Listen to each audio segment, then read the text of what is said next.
రాష్ట్ర వ్యాప్తంగా నవరత్నాల్లో భాగంగా పేదలందరికీ ఇల్లు అందించనున్నారు. ఇప్పటి వరకు 31,19,000 మందికి ఇళ్ల పట్టాలు అందించింది ప్రభుత్వం. అయితే గతంలో ప్రభుత్వం ద్వారా ఇళ్ల స్థలాలు అందిస్తే వాటిని డీఫామ్ పట్టా జాబితాలో ఇచ్చేవారు. దీంతో ప్రభుత్వం ఇచ్చిన స్థలాలపై లబ్ధిదారులకు ఎలాంటి హక్కులు ఉండేవి కావు.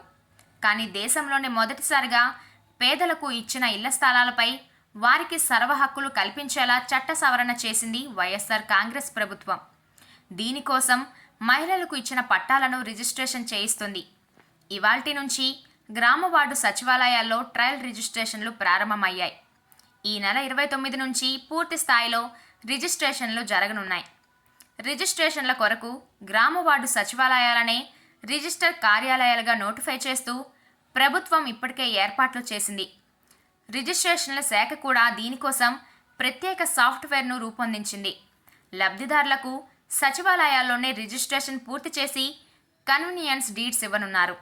పంచాయతీ కార్యదర్శులు జాయింట్ సబ్ రిజిస్టర్గా ఈ వ్యవహారం మొత్తం చూస్తారు. వీఆర్ఓలు రిజిస్ట్రేషన్లు చేయనున్నారు. మొత్తం ఇళ్ల స్థలాల రిజిస్ట్రేషన్ను 12 రోజుల్లోగా పూర్తి చేసేలా టార్గెట్గా పెట్టుకుంది ప్రభుత్వం.